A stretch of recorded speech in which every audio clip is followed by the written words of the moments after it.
Хөдөлгөөн буюу эрүүл мэндийн гүйлтийн ач холбогдол. 1990 оноос хойш нийт хүн амын 80% нь хөдөлгөөний дутагдалд өртөж, элүүдэлжин буюу таргалалт ихснээ зэрэгцээ дундаж наслалт 50-60 болсон гэсэн судалгаа бий.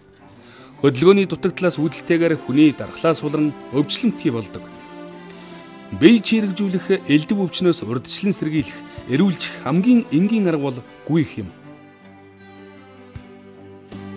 Гүйлт нь хүний бие махбодын үндсэн хөдөлгөөн бөгөөд жилийн аль ч улирлд цаг агаараас хамаарахгүйгээр өөрөө тохиромжтой цагаас сонгож болдгороо давуу талтай. Энэ давуу талын цаана маш олон чухал ач холбогдлууд бий. Гүйснэр өөх тосны солилцоо сайжирдаг бөгөөд энэ нь биеийн жинг хэвийн байлгахад гойд сайн нөлөөтэй. Мөн гүүх үед элэгний идүүд хүчил төрөгчийг 2-3 дахин их хэрглэж эхэлдгээс гадна өрц элгэнд нэг ёсондоо иллэг хийдэг учраас цөсний гадагшлалт болон цөсний замын үйл ажиллагааг сайжруулдаг. Гүйлтээр тогтмол хичээлснээр үений холбогчид нурууны зөөлөн эдийн шингэний эргэлт хурдсдаг учраас хөдөлгөөний дутагдлыг даган үүсдэг үе мөчний өвчнөөс сэргийлэх боломжтой. Үүнээс гадна эрүүл мэндийн гүйлт нь биеийн уян хатан чанар, хүч, хурд, тэсвэр, тэнцвэрийн чанарууд сайжирна.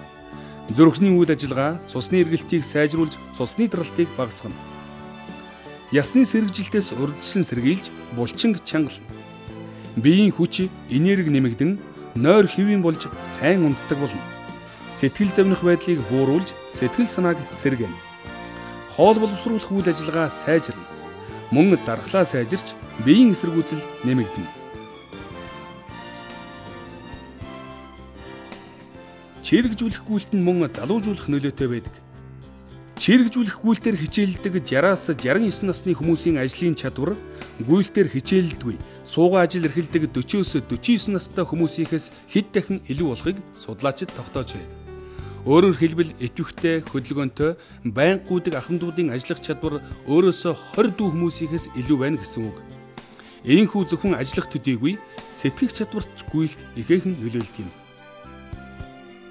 Хүчтэй байхыг хүсвэл гүй, гоо сайхан байхыг хүсвэл гүй, ухаантай байхыг хүсвэл гүй гэсэн эртний мэргэдийн үгч бий. Гүйл тэмээх энгийн гайхалтай энэ дасгалыг хийхдээ та юу анхаарах хэрэгтэй вэ? Анхлан гүйж эхэлж байгаа хүмүүст мэргэжлийн багш нар гол төлөв 8-7 хоног төлөвлөгөөний дагуу хичээллэхийг санал болгодог. Тухайлбал эхний 7 хоногт та 6 минут алхан 1 минут гүйх хэрэгтэй. Үүнийг 3 удаа давтан хийгээрэй. Харин дараагийн 7 хоногоос алхалтаа 5 минут болгоод гүйлтээ 2 минут болгон мөн л 3 удаа давтах зэргээр 8-7 хоног үргэлжлүүлэх юм. Гүүхийн өмнө сунгалтын дасгал буюу ердийн хөлийн шагаан үеэр эргүүлэх, их биеийн булчин сунгах, тэнэйлэх хөдөлгөөнүүдийг заавал хийх хэрэгтэй. Мөн хөлөндөө таарсан кет, пүүз болон хөдөлгөд чөлөөтэй байх хувцас өмсөн, бие эгц шулуун барьж, гидсээ баг зэрэг татсан байралд сул чөлөөтэй байлгаснаар ууц нуруу бэхжиж хөл чирэгждэг. Гүйлтийг өлмий дээрээ түлхэж дуусгана. Гүйхтээ гарын атгалтаа зөөлөн, мөр гараа сул, тохоогоо урагш, хоош чөлөөтэй савж, бие урагш налуу төрсөн байралтай гүйн. Амьсгалаа зөв авч гаргах хэрэгтэй.